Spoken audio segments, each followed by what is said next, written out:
Hello, and welcome to the Behavior Education Connection, the podcast that works to connect the world of behavior analysis and the world of education.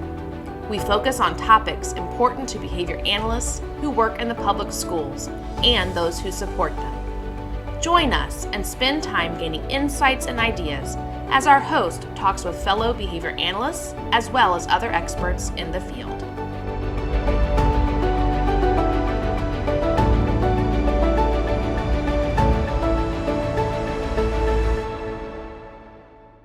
Hello, welcome back again to the Behavior Education Connection. I'm your host, Dr. Selena Layden, and I am excited today to be joined by a friend of mine, Ravit Stein. Hi, Ravit. How are you? I'm well. Thanks so much for having me.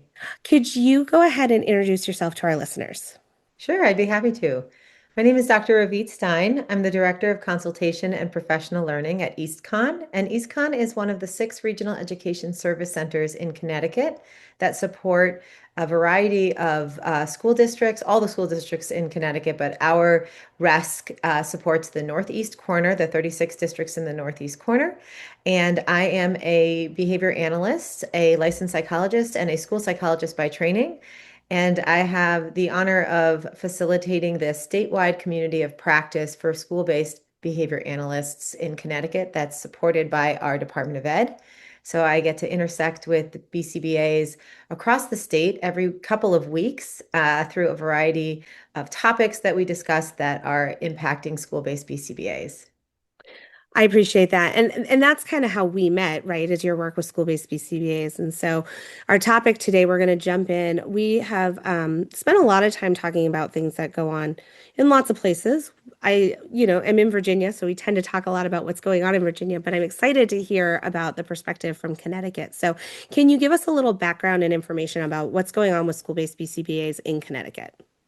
Sure. And I would be remiss to not start with a huge thank you to you because so much of the work that is happening with school-based BCBAs in Connecticut is as a result of our conversations and the movement to adapt, or as we've been calling it, Connecticutize, the guidelines and professional standards that have come through Virginia. So a few years ago, based on the huge uptick of school-based behavior analysts that's happening all over the nation and especially in Connecticut, we realized that it would be extremely helpful to build out a clearer understanding for our special education directors in our school districts who are hiring BCBAs in Connecticut to have a better understanding of what BCBAs do in schools. So in working with our Department of Ed and thinking about how could we support our BCBAs in schools and the special education departments that hire them, we decided to look into the literature. And of course, the gold standard in the literature was the Virginia guidelines. So we set about transitioning what it would look like to meet the needs of BCBAs in Connecticut schools based on those guidelines. And that led to a couple-year partnership with the Connecticut Department of Education to develop what has recently been disseminated by the CSDE, our Department of Ed, as the BCBAs in schools professional standards and guidelines. So we're thrilled to have those out, and they've been a really good jumping off point for conversations with our school districts about really supporting the roles of BCBAs in our public schools. Well, I appreciate the shout out, but you've done a ton of work in Connecticut, and it's been really fun to kind of watch it all develop.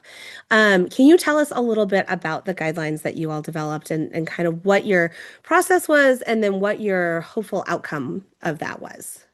Sure. So our first vision and mission was to just help schools have a clearer understanding of the roles and responsibilities of BCBAs in schools. And I think while we took lots of information and adapted it from your guidelines, the impetus for the guidelines was more focused on really leaning into the roles and responsibilities of a BCBA in a public school. So that's a little bit how they're different.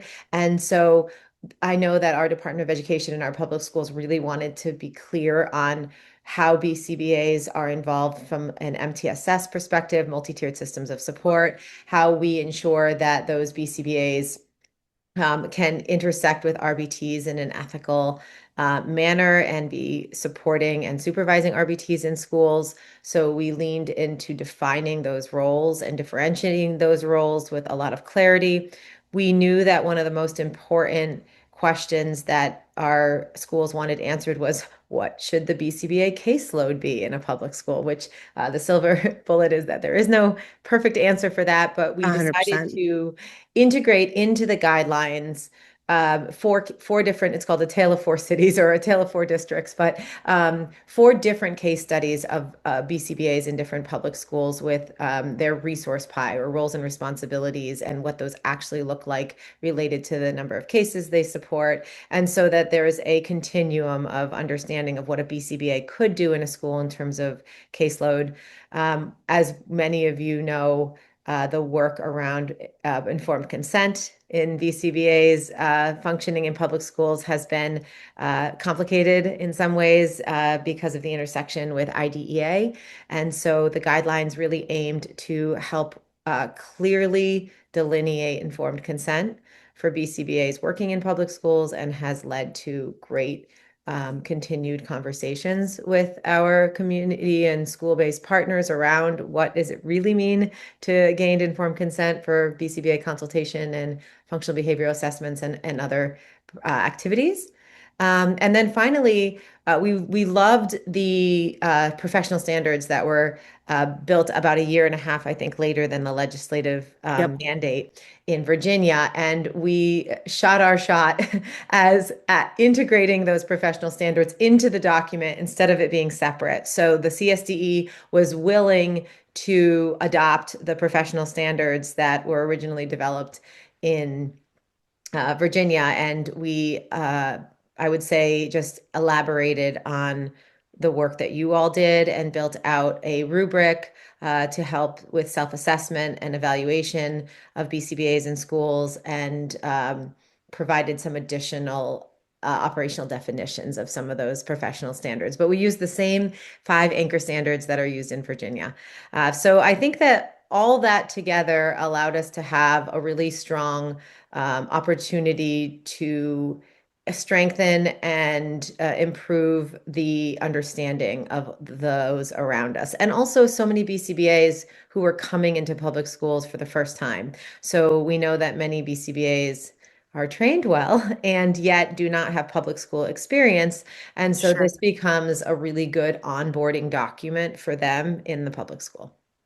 Yeah, I love that. And I love that you included the case studies. I agree. I think one of the questions I get a lot is what's an appropriate caseload for school-based BCBAs? And the answer is I have no idea. It depends on what they're doing, right? And so I love that you were able to incorporate different examples of what that could look like to allow for some flexibility. Because I think, for me at least, I think the reality is school-based BCBAs can do a lot of different things and actually can help public schools in a lot of different ways. But if we box them in too tightly, I think we limit what that support could actually look like.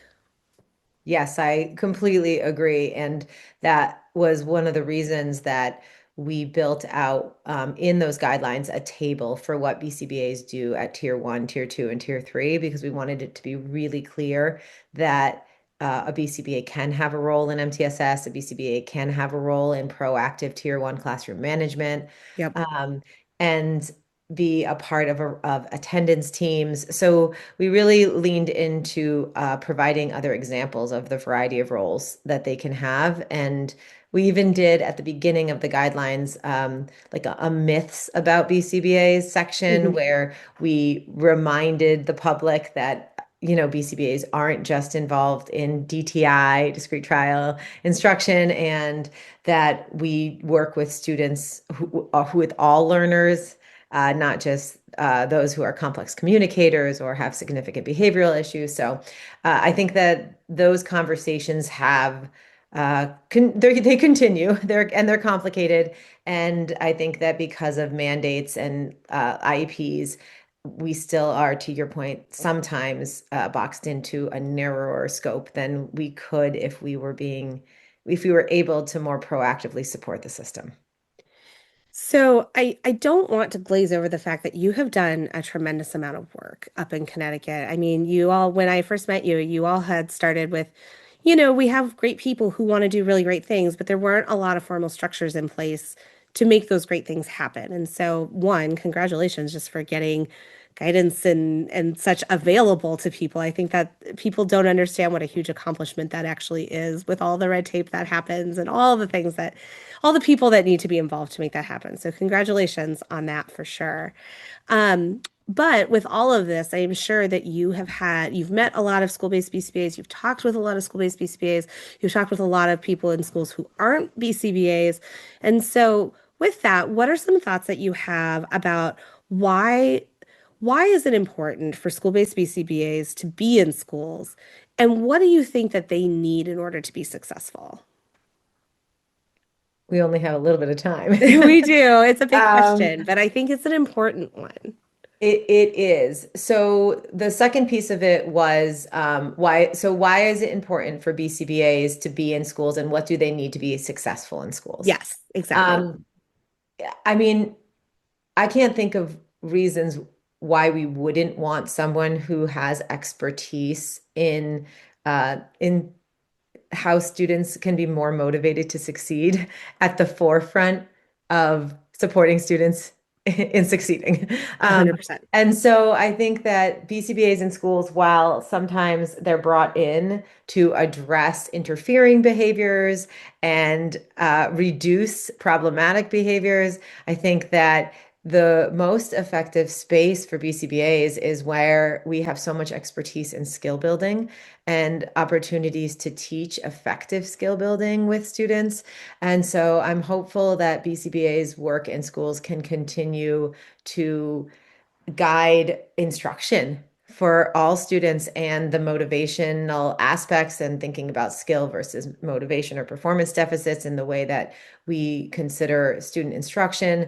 And I think that what BCBAs need to be successful in schools is a lot more, and this goes back to like pre-service and what our master's programs can do, but a lot more training in what collaboration really looks like, a lot more training in leaning away from expert power and content knowledge into the pieces of organizational behavior management and leadership skills and listening skills. And yes, they obviously need to understand special education. Many BCBAs need to do sort of a boot camp in IDEA and IEPs and laws around placement and planning and placement meetings, or whatever they should be called in different states. And I think that the most important skill, if I could wave a magic wand, would be BCBA's collaboration skills and ability to work within a multidisciplinary team and really think through how can I put in place something that is ethically uh, aligned and appropriate and evidence-based and also honors the perspectives and the expertise of other fields. Yeah, I agree with you. And I want to go back to the comment you made about instruction because a lot of times I've run up against a lot of school-based BCBAs that don't necessarily think instruction is in their wheelhouse, right? Because they may or may not. In Virginia, you don't have to be a teacher to be a school-based BCBA. I know in some states there's different rules and laws, but sometimes we have school-based BCBAs that don't have a teaching license, and so then I That's true in hear, Connecticut as okay. well.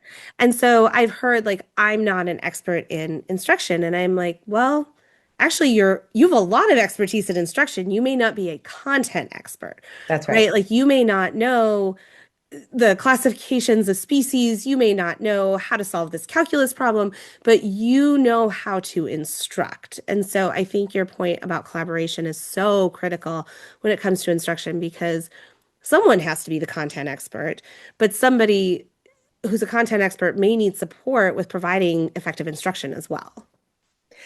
And I would just add to that that in fact, effective instruction and so much of where I think so many classrooms fall short and have pitfalls is where and when we need to differentiate. So Right. differentiation is just such in the wheelhouse of BCBAs. We know so much about the different variables that we would shift and change, to offer choice and change the format through which something is delivered. And I guess BCBAs just sometimes miss that they can generalize those skills. And I mean, nobody knows how to break things down better than a BCBA who's done 1,000 task analyses in Right. their lives. And yet they're not always recognizing that a lesson plan is just an opportunity to break instruction down into its granular parts that will make it more likely for a child to engage. Yeah, like I said, I appreciate that. I think it's at a really important point. I want to flip the question a little bit for you. So, if you were talking to schools, like school administrators or policymakers, what supports do you think would be really helpful for school-based BCBAs from the school perspective? I think I think the first step is for the people hiring the BCBAs to work collaboratively with that BCBA around the scope of their role. Because as long as the special education director or administrator identifies the BCBA as the last resort, the tier 3 plus person who comes in, and the person who is the only person who can do the comprehensive FBA, then that BCBA's time will get eaten up before we know it. And so for BCBAs to be able to support a broader range of school-based activities, special education directors and other administrators need to not make them the first line of defense in crisis. And so the thing I would want administrators to know and hear is, how are you most productively allocating your BCBA's time? Something that people that work closely with me know is that I talk often and lovingly about what we call the resource pie, and really thinking through the resource pie of any professional. I do work with a variety of different school-based educators. So I think about the role of the assistant principal, who often is spending all of their time reactively in behavior versus supporting, coaching, and behavioral supports at a proactive level. I think about the instructional coaches who may end up spending half their time working with one teacher who needs intensive supports, and then that's half of their FTE. And similarly, I think of BCBAs who have the opportunity potentially to really support improvements in classroom management by considering the system of the classroom versus just one child. I do think that BCBAs have some work to do in their own learning around not only and considering the specific child as the unit for intervention. I think BCBAs, in some ways, like social workers, are taught about the individual who may receive intervention to improve outcomes and have less experience. And the BCBAs that I've consulted with and coached with in public school, they themselves have not considered how they can support a classroom beyond a student. So it's telling the administrators that, but I also think that the BCBAs themselves need to see their own identity as one that is a systems thinker and not an individualized support. I really, really love that point, and we talk about that a lot with our VAPSPAN group of how are you a leader in your role and how do you work at the systems level and identifying the different levels of intervention. Because at the end of the day, yes, we all want that one student to succeed. But what we also are, what I've learned is just because that one student succeeds doesn't mean the team knows what to do with the next student. And so helping understand how to enhance those skills, broaden that thinking to generalize what we're doing, generalize our practices, and then, like you said, thinking about those systems and how to make them better. I think that's where the real promise of school-based BCBAs lie, to be honest. That's right. And it does take the administrators understanding a broader toolbox of what BCBAs can do to support beyond the FBA, because I Yes. do think that schools are still in their infancy. I more recently did a presentation for the Connecticut for the Connecticut attorneys, for Connecticut attorneys around like when not to FBA, because the board attorneys that support schools will often also use that hammer where everything is a nail, Yes, you yes, know, and think about an FBA as the first line of defense in any tricky case. And so again, I do believe that BCBAs are well suited to conduct FBAs. of And course. if that is how we are always and often seen, often and frequently seen, then we will continue to propagate that that is our role. Well, and I think you bring up a couple of really good points. Is one, not every student needs an FBA.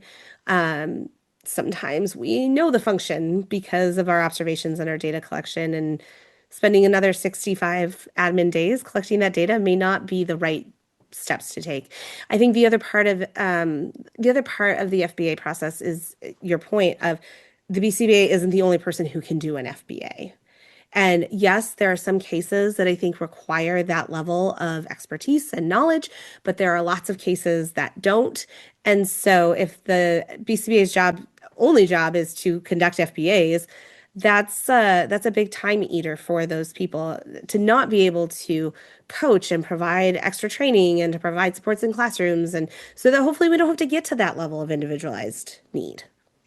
I so appreciate that. And as someone who has come to become a BCBA after doing my doctorate in school psychology and having a behavioral background and becoming a licensed psychologist and Yes. being told by a school-based team that I couldn't conduct the FBA until I got my BCBA, I do like to honor that important point that there are other professionals who have been trained to conduct FBAs, and that we do want to think about how those people can be partners to us, and also how BCBAs can build the capacity of other school-based professionals to be able to conduct meaningful FBAs. And knowing the function is 20%, implementing it is the 80%, right? From an implementation science perspective, like Right. knowing is 20 and doing is 80. The work is in the implementation science of it. The work is in BCBAs taking their understanding of motivation and the building of effective intervention plans that are implemented with fidelity, and applying them and teaching others how to apply those skills, not just the FBA part of it. Right, absolutely.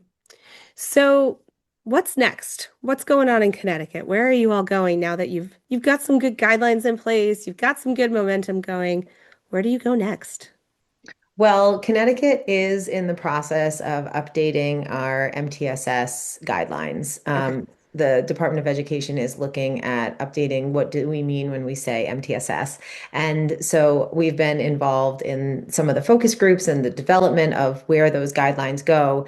And one of the most potent and regularly named um, pitfalls of where Connecticut is right now in terms of multi-tiered systems of support is in the area of behavior. So while many of our districts have come a really long way in developing really rigorous and comprehensive academic models of tiered support, our models of tiered support in SEL and behavior are continue to be lacking, and BCBAs are an expert in measuring behavior and considering what a tiered model of behavioral support could look like. So we are really hoping to be at the front lines of the development of not just those guidelines, but the important parts of the implementation and technical assistance that goes along with those guidelines. So we believe that BCBAs in schools are feeling like MTSS is the next frontier, and understanding the role of SEB, social emotional behavioral tiered supports in the MTSS process is where BCBAs can really flourish and support children in a broader ripple effect way.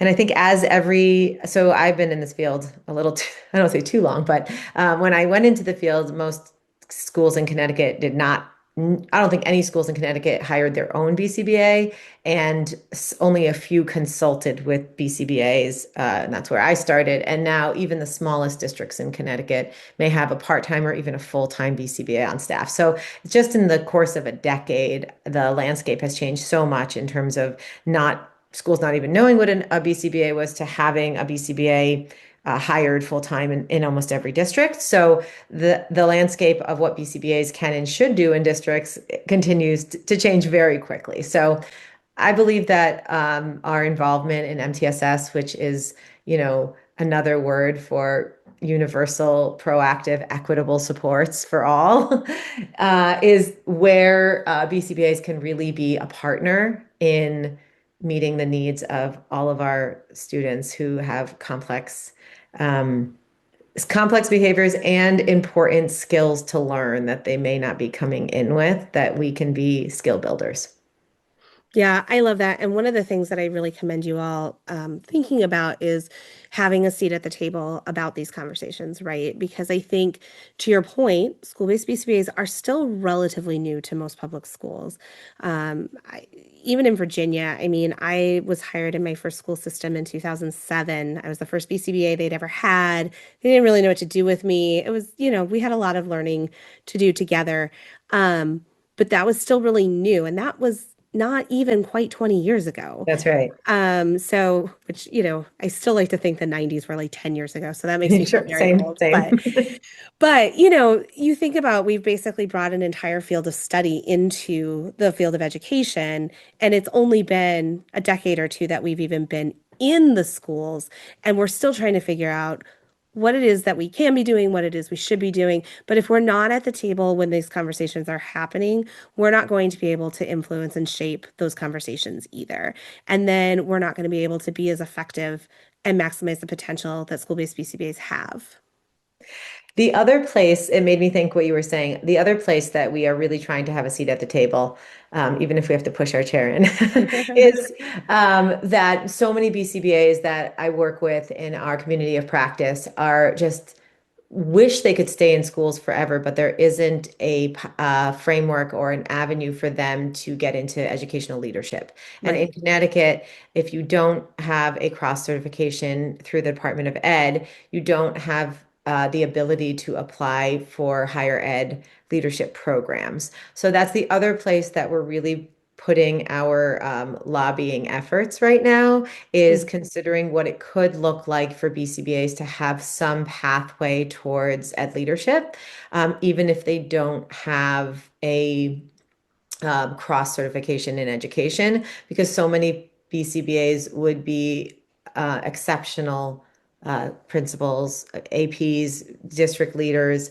special education directors, based on their background and expertise, and they don't have a pathway. So they either move to the private sector where they can have ed leadership positions through like private outplacement programs where they can become directors and superintendents, or they move into private practice where they can have a broader reach and more financial means. So we are hoping to change and strengthen and widen the role of BCBAs in schools. And then we're also hoping to improve and strengthen the pathway for them from a professional leadership perspective. Yeah, and just to clarify, I'm assuming that you all are licensed through your Board of Medicine or some similar. Yes, so all BCBAs in Connecticut go through the Department of Public Health. Okay. So they're called LBAs, Yep. licensed behavior analysts in Connecticut, and you do need to be an LBA to work in schools, but the public health department in Connecticut doesn't have any overlap from a certification perspective with the Department of Ed. And so there's there's impacts to even just liability and the degree to which BCBAs are protected in public schools, because they're not part of unions, they're not part of they're hired. It's a little bit of the Wild West in terms of what hiring looks like. That's one of the reasons that we built out the guidelines, because it provides a overview of the roles and responsibilities that can be put into a job description. And yet, there is still somewhat seen as an outsider in the DOE. Yeah, so it's actually very similar in Virginia. Our license lives under the Board of Medicine, the Department of Health Professionals. We're also LBAs, and we don't have a similar license in the Department of Education. And so either you need to have a license under the Department of Education of some kind, or most recently, we've had some legislation passed that that BCBAs can be hired in public schools as a position similar to like a school nurse or something like that. So there's at least a way for them to be hired without having a Department of Education license. But yes, that path for growth and leadership and, the climbing the career ladder within education, I That's do right. think is challenging. We actually just recently released an episode about school-based BCBAs as administrators, and they actually can make really great administrators because they have a lot of the skills that are needed in order to be effective. But here, like they have to hold an admin license in order to do that. So it means more school and more training and, all the things that come along with that. Yeah, I've recently testified to the certification board in Connecticut around this topic, and so we have some inroads, but I'm cautiously optimistic about where we might be able to go in terms of other using being on the shoulders of other professionals in our field, such as speech pathologists and school social workers who are part of the certification board and have really similar backgrounds and trainings to what we have, and we're able to be embedded in certification. So we're looking for some avenues of support for that. I'll keep you posted. Yeah, definitely. And, for our listeners, I think that this topic is really important because no matter what state you're in, understanding your licensure laws, understanding your certification rules, um, is important because one, it can allow you or limit you in your positional availability. I mean, you can't just become certain positions if you don't have the right credentials to do that. But it also, I think, is a place for advocacy on the part of our BCBAs and our professional organizations, so that people can practice the science of behavior in the applied settings that make sense. And school is definitely one of those places that makes sense for us to apply our science. Yeah, and in some ways it's tricky that some of the course structures have become even more narrow in terms of what training looks like for BCBAs, because I believe it doesn't set them up for success for work in public schools based on the current course sequence. There are some universities, for example, in our state, there's a university that's doing a micro credential for BCBAs who have already obtained their LBA and are working in schools so that they can become more skilled in those areas. So lots of different avenues for professional learning. Even just what came out yesterday, the regional conference in our area is called Babbitt. It's up in Massachusetts and brings in behavior analysts from across the New England area every fall. And they've transitioned it just this year into a 3-day conference. And one of the entire days is an ed track. So all the sessions for Wednesday are going to be for school-based behavior analysts. So I think there is movement towards the field considering the professional learning and professional needs of school-based BCBAs, but it's still in its infancy, in my opinion. Yeah, no, I agree with you. And I think we've seen some nice